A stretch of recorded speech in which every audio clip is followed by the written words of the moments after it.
Okay, other character I played in the Tekken 7 beta, Raven.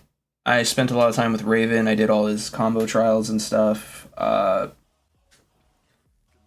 He's fun, but I'm going to need more time to play with him, and I actually do want to play with him this time around. I played Raven in 5 because he was there. He was new. I think 5 has the best batch of newcomers next to 3. 3 is irrefutable. You had Eddie, Zhao, Jin, Huarang, and Brian. I don't care for Brian, but yeah, like all those characters, like, you know, that's irrefutable. Those are the best new characters to come to Tekken. Hard second is Fang, Asuka, and Raven, without question. Sorry, Steve. Sorry, Marduk. Not sorry to Lars and Alyssa. No, absolutely not.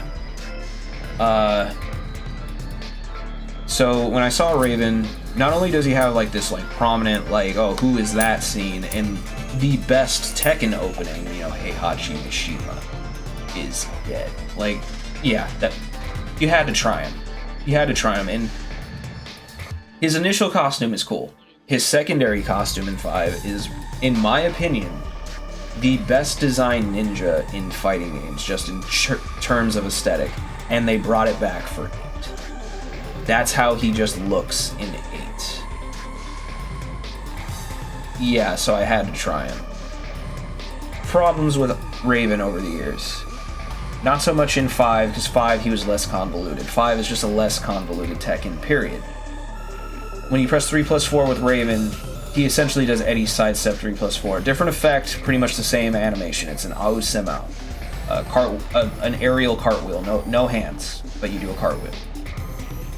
I thought that was cool. Like, acrobatic kicks are a really easy way to get on my good side when you make a character. I'm about to stream myself playing my new main in Street Fighter 6, which is Rashid. What does Rashid do?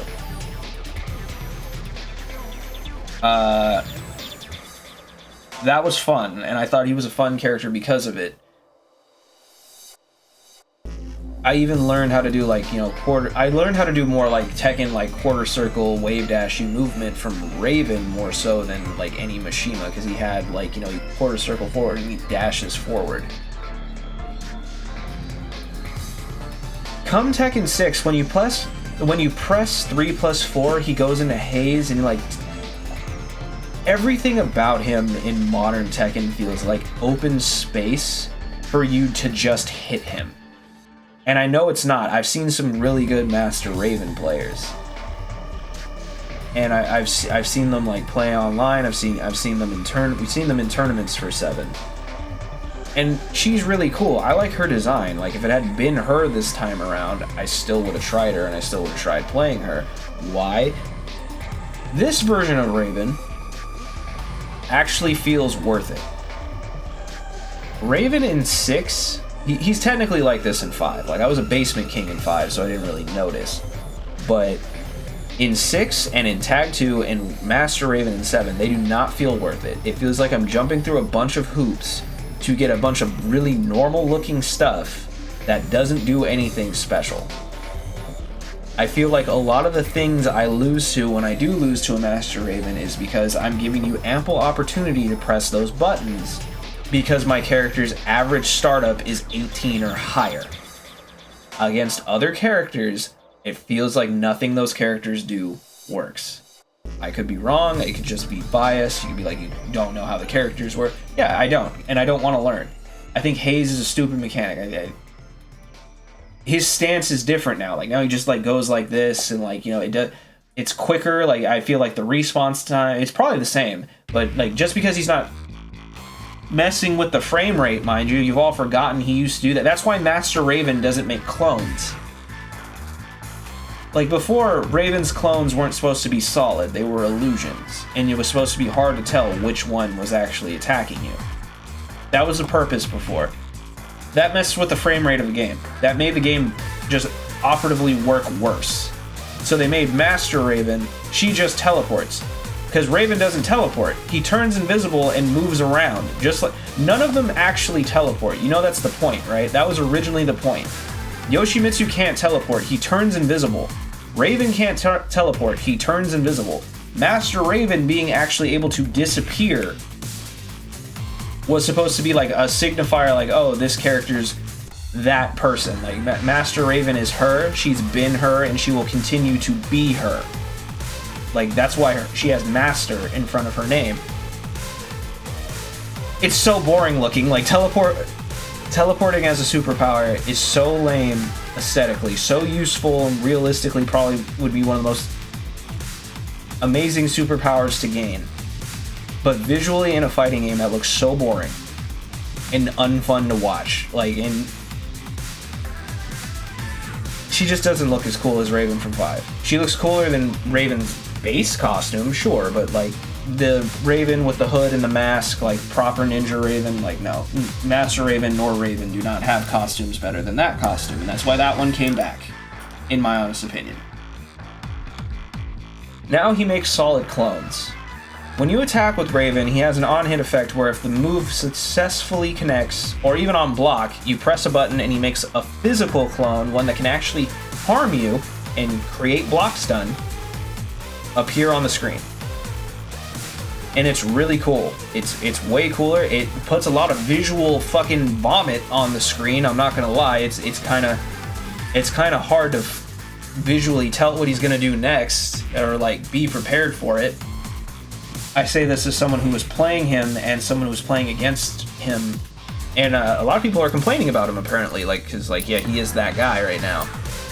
I think that's a good thing, because I also think it is a placebo effect. A lot of that stuff he's doing is actually unsafe. It just doesn't look like it.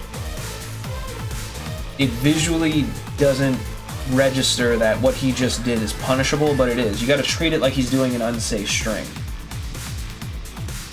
I think they probably won't mess with him because of that. Because like if you actually like pay attention to what he's doing, you can punish him. But at the same time, he can choose not to do that. But at the same time, I've been complaining about Claudio and various other characters having that level of mix-up. I can do this unsafe thing, or I can choose not to do it and do something else. That's all Yoshimitsu is. I'm gonna do this slow unblockable, so you'll sit there and block, or I'm gonna do this quick unsafe move, so you're going to want to block it to punish me, or you're going to sit there and block and look stupid as I slash my sword at you. So I don't think Raven needs to be changed. I think you all can suck it up, because it's fair when other characters do it. That's my outlook on Raven. I do need to learn more high level, like, efficient moves with him, because I was just trying to do what the combo trials taught me. And then I actually watched, like, I think it was King J fight a Raven player, and this dude was doing, like, stuff I didn't even think to do. A lot of it did look kind of like what you can do in 7 with Master Raven, but I didn't think it worked anymore. A lot of, like, you know, like, he just gets you in the air, jab, forward, 3, jab again, and then, like, you're at the wall, and he does all this stuff. It was kind of cool. It makes you want to play the character. My only complaint is, yeah, I don't like characters who can just have a button that puts them in back facing. I don't think that should ever be like an input. I think that's a waste of a move. That should be an attack that puts you into back facing. No, like, raw back facing is stupid. That will always be stupid. Don't turn your back in a fight. I don't care. Like, Xiao Yu doing it is stupid. Lei Wulong doing it is stupid. Like, you know, these are authentic martial arts characters doing it, and I think it's stupid. When Lily does it, it's stupid. Like, it should be a move. If it's a move and, like, you recover, like, back facing and then do, like, a quick move to get out of it, and it's a mix that they have to, like, register, yeah. But no, at no point, and it is me, it's because I don't know this character very well, so, like, the mental stack is really high, so I'm flubbing my inputs. I will accidentally go into backface, or will go into backface off of a move that I didn't know could put me in backfacing, and then I won't get back fast enough. I won't turn around, or I'll press a button that they can duck, or like they'll counter hit me before like my out of backfacing move comes out, and that is frustrating. Aside from all that frustration, the character is still a lot of fun. Visually pleasing, visually appealing. It feels worth it to do stuff now. When he's in heat, all of his clone shit becomes, I feel like it's plus, but like, I think it's just safe, which is absurd. And I think that's what people are really complaining about, because yeah, his clones turn gold and they're crazy. and his second heat move, when you're already in heat, you press heat again. I feel like that's a projectile. I feel like I've just been throwing it out when characters are trying to space and hitting them. And it does a lot of damage because it's the second heat move. That's essentially a juggle combo by itself. Yeah, he's crazy. He's a lot of fun. The second character, probably the second most fun I had. Third would be Azucena. I'm probably not going to make a video on her because I did not play her to her full potential. I didn't really understand the character. She's fun. I was just hitting buttons though. I wasn't analyzing the character. I did her combo trials. There's only 11 and they're not hard. Hers especially, I like burned through hers. Like Raven's last combo trial kept saying I was dropping it or not doing it, which was super annoying. But Asuka and Azucena, like I think that took like a few minutes for me. But yeah, I welcome Raven working the way he does in 8. I feel like my last thought on Raven was he always felt very convoluted. Like I had to jump through hoops to get the same effects as other characters. I feel like they made one of the most straightforward, simplistic, and overpowered characters one of his rivals. And that being Dragunov. And I always thought that is such an unfair rivalry. Sometimes I feel that way about Yoshi and Brian. Brian is so much easier to play than Yoshimitsu. He has one hard thing about him, and everyone's like, it's pivotal to his gameplay. It's not. It's not. You don't need to taunt. It's good that you can. You don't need to. You can mash buttons with Brian with the same efficacy and efficiency that you think Hwoarangs, Eddies, and Zhaos are button mashing with. In Tekken 3, you could do that with Jin. Jin has changed over the years. You didn't need to electric with Jin. It was just nice that you could. And it's the same with Brian and that stupid taunt. But yeah, I always hated that, and now it doesn't feel like it's going to be. I can't wait to see how Yoshimitsu plays in this game. I hope Yoshimitsu is beyond crazy. And I want to see him cut Brian in half and actually make him explode. And I want to see like Raven just be better than Dragunov in this game. And if not better, just able to hang. Because it does, especially in Tag 2, it does not feel like Raven can do anything against Dragunov. In terms of like realistic, like I'm sure if you find a good enough Raven, he'll put his face to the grindstone and make it seem like it's a matchup. But at first glance, no. It's like, why would you pick Raven over Dragunov? And I hope that goes away. I hope that changes. But anyway, that's it for now. Did you try Raven? Have you fought Raven? Was Raven annoying? Did you enjoy Raven? I feel like I'm asking that for all these characters, because that's pretty much all anyone's talking about. These characters being like unfair and not fun to fight against. I haven't seen anybody call someone underpowered, which I think is a good thing. Everyone should be strong. Everyone's strong in 7.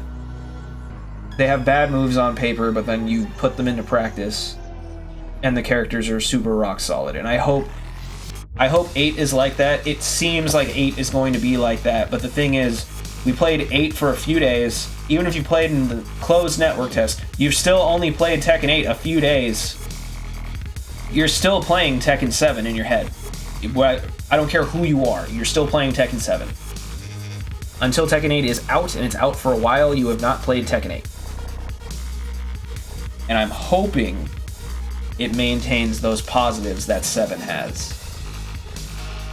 Anyway, thank you for watching. If you stayed all the way till the end, you're real for that. I do like to rant, I do like to ramble, but I do appreciate knowing like other people love talking about Tekken as much as I do. And I'll see you guys next time.